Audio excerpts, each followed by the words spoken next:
Di balik gemerlap kota, ada seorang ayah yang rela menahan lapar berhari-hari, hanya demi setetes susu untuk anaknya.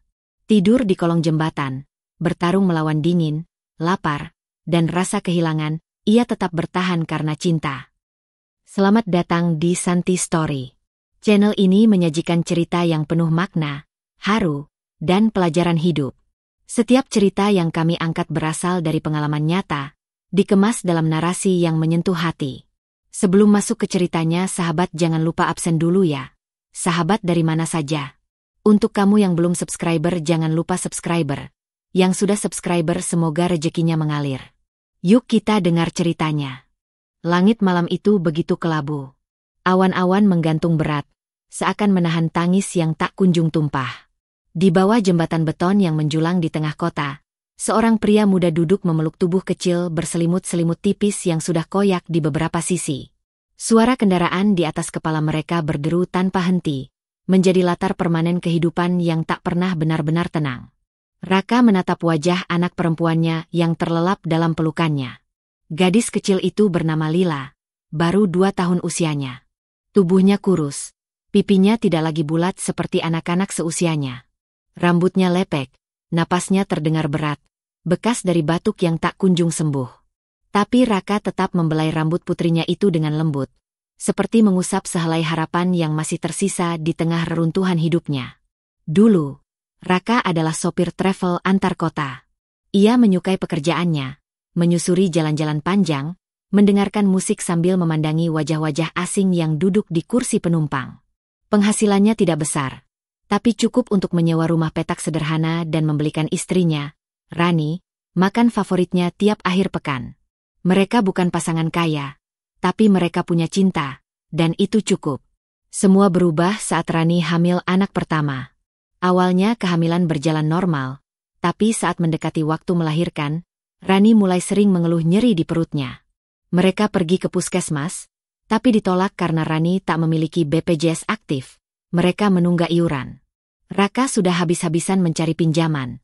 Namun pandemi menghantam perusahaan travel tempatnya bekerja. Dalam hitungan minggu, Raka bukan lagi sopir. Ia menjadi pengangguran dengan istri yang sakit dan anak dalam kandungan yang siap lahir kapan saja. Rani melahirkan di kamar kontrakan sempit, dibantu tetangga yang kebetulan bidan pensiunan. Lila lahir dengan selamat, tapi Rani kehilangan terlalu banyak darah. Raka hanya bisa menggenggam tangan istrinya yang kian dingin, tak mampu membawa ke rumah sakit karena tak ada uang, tak ada kendaraan, tak ada bantuan. Ia bahkan tak sempat mengucap selamat tinggal dengan layak. Rani pergi meninggalkan dunia bersama peluh dan air mata. Setelah pemakaman sederhana yang dibantu tetangga dan masjid setempat, Raka memutuskan untuk pergi. Ia tidak sanggup lagi melihat kamar yang penuh kenangan bersama Rani. Ia tidak sanggup menatap kasur usang tempat Lila dilahirkan, yang kini hanya jadi pengingat tentang kegagalan dirinya sebagai suami. Ia menjual barang seadanya, membungkus hidupnya yang tersisa dalam satu ransel, dan menggendong Lila pergi tanpa tujuan pasti. Malam-malam pertama di jalanan adalah ujian ketahanan mental. Mereka tidur di emperan toko, di halte bus, dan sesekali di pos ronda kosong.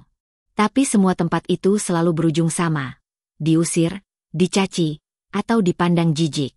Akhirnya, ia menemukan tempat sunyi di bawah jembatan layang. Tidak ada lampu, tidak ada keramaian, tapi juga tidak ada yang peduli. Disitulah mereka menetap, menggelar tikar robek di atas tanah keras yang kadang tergenang saat hujan datang. Setiap malam Raka tidur dengan satu mata terbuka, satu tangan memeluk tubuh Lila erat-erat. Ia tidak pernah benar-benar bisa beristirahat. Bau selokan, gigitan nyamuk, dan suara langkah mencurigakan selalu membuatnya waspada. Kadang ia harus menghalau tikus yang mencoba mencuri makanan dari kantong plastiknya, atau mengusir pemuda mabuk yang berkeliaran membawa botol kosong. Hujan adalah musuh utama mereka. Saat rintik pertama jatuh, Raka akan buru-buru mencari kantong kresek bekas untuk membungkus tubuh Lila, lalu menarik terpal sobek yang ia ikatkan ke pilar jembatan. Tapi air selalu menemukan celah untuk merembes. Tak jarang ia harus mendekap anaknya semalaman. Tubuh mereka sama-sama menggigil dalam basah dan dingin. Namun yang paling menyakitkan bukan lapar atau dingin. Yang paling menyakitkan adalah saat Lila menatapnya dengan mata yang mulai paham akan kesedihan. Kadang ia menangis pelan, kadang hanya merengek pelan. "Ayah, susu." Kata itu menghantam dada Raka seperti batu. Ia tahu Lila butuh gizi, butuh susu, bukan sekadar air putih dan biskuit kadaluarsa yang ia temukan di tong sampah. Tapi harga satu kaleng susu formula terlalu mahal. Bahkan satu sachet kecil pun terasa seperti kemewahan yang mustahil. Pernah suatu hari, Raka menemukan koin 1.000 yang tergeletak di pinggir trotoar. Ia mencium koin itu seolah emas, lalu berlari ke warung. Tapi uang itu hanya cukup untuk sebungkus nasi kuning plastik dengan lauk serundeng. Ia makan dengan penuh rasa bersalah, karena tahu ia lebih lapar dari Lila, tapi memilih membiarkan perutnya kosong malam itu, agar bisa menyimpan sebagian nasi untuk anaknya keesokan pagi. Dalam diamnya, Raka sering bicara dengan Rani. Di dalam hati, atau kadang di sela-sela malam, saat Lila tertidur dan hanya suara air got yang menemani. "Maafkan aku, Rin," ucapnya pelan. "Kalau aku bisa, aku akan tukar nyawaku demi kamu tetap hidup. Demi Lila gak harus hidup begini." Tapi hidup tidak menerima tukar-menukar semacam itu. Yang bisa Raka lakukan hanyalah bertahan. Hari ke hari. Napas ke napas. Demi Lila. Demi sisa cinta yang pernah tumbuh dalam rumah petak sempit yang kini hanya tinggal kenangan. Dan malam itu, saat langit menggelap tanpa janji pagi, Raka masih duduk di sana. Mata sayunya menatap jalan raya yang tak pernah tidur. Mungkin, di balik mobil-mobil mewah yang melintas, ada satu orang saja yang akan berhenti dan peduli. Tapi sampai detik itu tiba, ia tetap memeluk Lila dengan kedua tangan yang mulai mati rasa oleh dingin dan harapan. Hujan sudah reda, tapi dingin masih menggigit kulit. Di bawah jembatan itu, di balik tumpukan kardus lembab dan kain-kain bekas yang dijadikan tirai, suara tangisan kecil kembali terdengar. Lila kembali menangis, pelan tapi memilukan. Tangisnya bukan sekadar rengekan bayi yang ingin digendong. Itu tangisan lapar, lirih namun mengiris tajam. Tangisan yang menusuk ke relung hati seorang ayah yang hanya bisa memeluk dan menenangkan tanpa bisa benar-benar mengatasi penyebabnya. Raka sudah terbiasa mendengar Lila menangis setiap malam, tapi bukan berarti ia kebal. Setiap tangis itu adalah cambuk, mengingatkannya bahwa ia gagal memenuhi kebutuhan dasar anaknya. Ia menatap wajah Lila yang memerah karena terlalu lama menangis.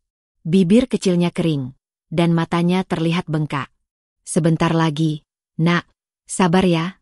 Ayah usahain." Bisiknya lirih, hampir seperti berdoa. Tapi Lila terlalu kecil untuk mengerti. Yang ia tahu, perutnya kosong dan tidak ada lagi rasa susu hangat yang dulu kadang bisa membuatnya tenang.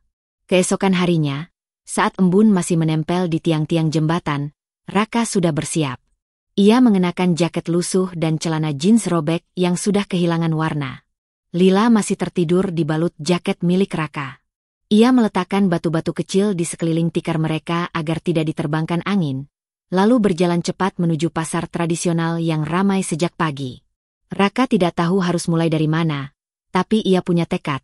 Hari ini harus ada uang. Walau hanya cukup untuk satu bungkus susu sachet, itu sudah cukup. Ia mulai menawarkan bantuan, mengangkat karung belanja ibu-ibu, menyapu halaman kios, bahkan sekadar mendorong gerobak pedagang. Tapi kebanyakan hanya menoleh sekilas, lalu menggeleng. "Maaf, Mas. Udah ada yang bantuin," ucap seorang pedagang sayur sambil sibuk menata tomat. "Kerja boleh, Mas, tapi ada KTP enggak?" tanya yang lain. Raka terdiam, lalu menggeleng pelan. "Wah, susah, Mas. Sekarang harus tertib administrasi. Takut ada masalah." Raka tersenyum kaku. Ia tahu kalimat itu hanya pembungkus dari kata, tidak percaya. Bajunya kotor, wajahnya kusam, dan tubuhnya bau keringat. Siapa yang mau memberi pekerjaan pada orang yang bahkan tak punya tempat mandi? Ia pun beralih ke jalan lain. Ia mulai memunguti botol plastik bekas, kardus, dan kaleng dari tong-tong sampah di sepanjang pasar. Sesekali ada anak-anak yang mengejek atau orang dewasa yang menghardik karena mengobrak-abrik tempat sampah mereka. Namun Raka terus berjalan. Di satu tangan ia membawa karung. Di tangan lain kadang ada tumpukan kardus yang diikat tali rafia. matahari makin tinggi, tapi perutnya belum terisi. Setiap aroma makanan dari warung pinggir jalan terasa seperti siksaan. Nasi goreng, gorengan, bahkan bau mie instan, semuanya mengundang. Tapi ia hanya meneguk air dari keran umum dan terus berjalan. Menjelang siang, ia sudah mengumpulkan cukup banyak botol. Ia menjualnya ke lapak pengepul kecil di dekat terminal. Berat segini, dapat 2.000, Mas, ujar si pemilik lapak, tanpa menawar. Raka mengangguk. Ia menerima uang itu seperti menerima hadiah besar. 2.000 rupiah, masih belum cukup untuk susu. Tapi mungkin esok, jika ia bekerja lebih keras, bisa terkumpul. Ia membeli 1 potong pisang goreng yang dibelah 2. Separuh dimakan Lila saat ia kembali ke kolong jembatan. Separuh lagi disimpan untuk malam nanti. Lila tampak sedikit lebih tenang hari itu, meskipun perutnya masih jauh dari kenyang. Malam berikutnya, Raka kembali terjaga, memandangi langit yang penuh bintang tapi tak menjanjikan apa-apa. Ia menoleh ke arah Lila yang tertidur pulas, dengan sisa remahan gorengan di sudut bibirnya. Raka menghela napas.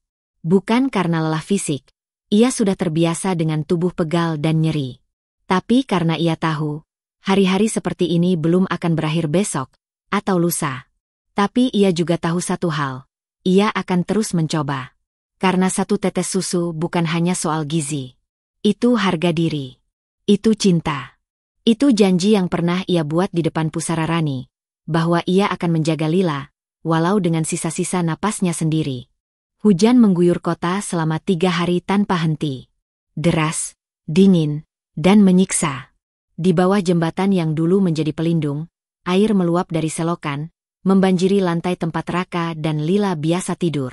Tikar mereka basah, kantong plastik tempat menyimpan pakaian ikut tergenang. Bau apek dan kotoran menyatu dalam udara yang tak ramah bagi paru-paru, apalagi milik anak sekecil Lila. Lila terbangun malam itu dengan tubuh menggigil hebat. Keningnya panas, napasnya cepat dan berat.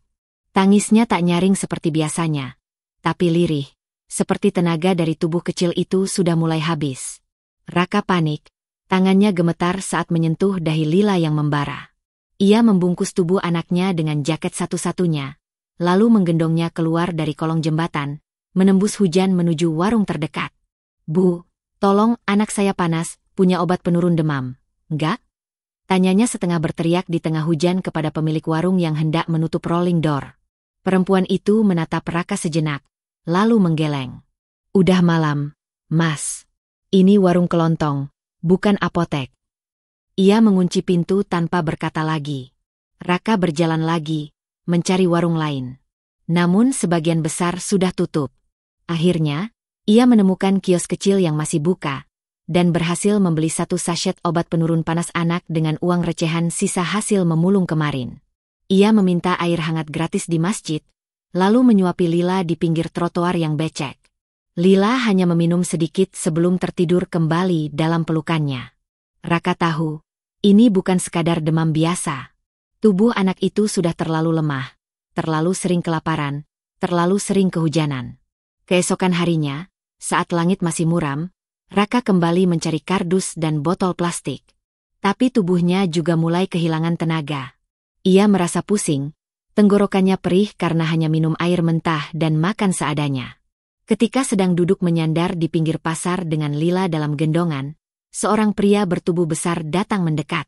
Wajahnya kasar, penuh bekas luka dan tato mencolok di lehernya. "Lu Raka, kan?" tanyanya datar. Raka mengangguk waspada. "Iya, Bang. Ada apa?" "Ada kerjaan buat lu. Cepat.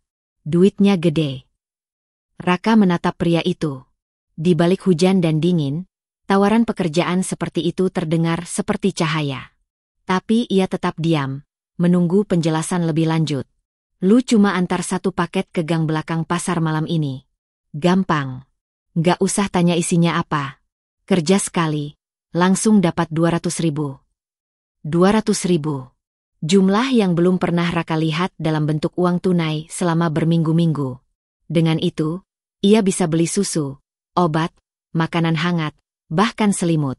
Mata Raka mulai berkabut, bukan karena lapar, tapi karena pikiran yang mulai bertabrakan. Tapi nalurinya memberi sinyal. Ini bukan pekerjaan bersih. Apa paketnya, Bang? Tanyanya pelan. Pria itu menatap tajam, lalu tertawa pendek. Lu banyak tanya. Kalau mau, ambil. Nggak mau, jangan sok suci di tempat kaya begini. Raka memandangi Lila yang tertidur lemah dalam pelukannya. Pipi anak itu tampak lebih tirus. Bibirnya pucat. Ia seperti mendengar suara Rani di dalam kepalanya. Jaga anak kita. Jangan sampai dia tumbuh dalam kotor. Butuh waktu lama sebelum Raka menjawab. Maaf, Bang. Saya nggak bisa. Tatapan pria itu berubah dingin. Lu pikir bisa nolak begitu aja? Ia meludah ke samping, lalu mendekat dengan ancaman. Saya cuma mau cari rezeki yang halal, Bang, ucap Raka dengan suara pelan namun tegas. Preman itu mengangkat tangannya dan menampar wajah Raka keras. Raka terjatuh ke tanah, tubuhnya melindungi Lila sekuat mungkin. Beberapa pukulan menghantam tubuhnya lagi, kali ini di perut dan bahu. Keluar dari wilayah gue. Jangan pernah kelihatan lagi di kolong jembatan itu. Gue nggak mau lihat lo bawa sial di sini. Malam itu, Raka benar-benar tak punya tempat pulang. Tempat yang selama ini dianggap satu-satunya, rumah kecil mereka, kini jadi wilayah terlarang. Ia berjalan menyusuri trotoar, mencari tempat berlindung sambil terus memeluk Lila yang demam. Hujan turun lagi, gerimis yang menggigit, membuat malam lebih kejam dari biasanya. Ia akhirnya menemukan emperan toko yang cukup lebar untuk berteduh.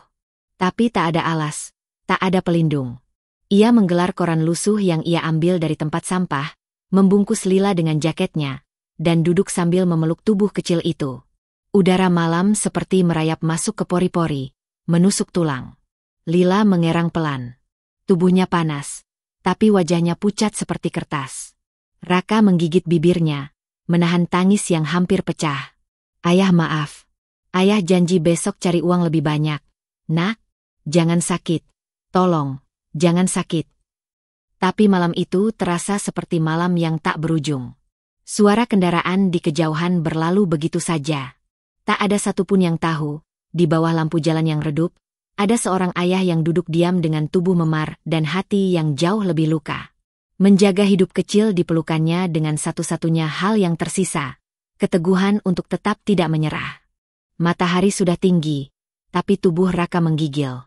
Peluh dingin membasahi pelipisnya, napasnya sesak, dan pandangannya kabur.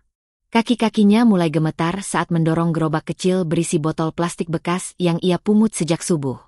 Di dadanya terikat kain panjang yang membalut tubuh kecil Lila yang masih panas karena demam. Tubuh mungil itu nyaris tak bergerak. Sejak pagi belum makan, belum minum susu, hanya menelan sedikit air hangat dari masjid sebelum pintunya ditutup rapat. Setiap langkah terasa seperti hukuman. Perutnya melilit, bukan hanya karena lapar, tapi karena cemas, takut kehilangan satu-satunya alasan ia masih berdiri. Sampai akhirnya, di perempatan jalan dekat pasar, tubuhnya goyah. Kakinya tersandung, gerobak oleng. Botol-botol berjatuhan ke aspal, berserakan seperti harapan yang tak mampu ia pegang erat. Ia mencoba berdiri, tapi lututnya melemah. Dunia di sekelilingnya seperti bergoyang. Tubuhnya ambruk perlahan, tetap berusaha melindungi Lila dalam pelukannya. Saat itu, sebuah tangan hangat menyentuh bahunya. Mas, astagfirullah. Mas, bangun. Suara perempuan terdengar panik namun lembut. Raka mencoba membuka mata, samar-samar melihat sosok berhijab biru tua berjongkok di sampingnya.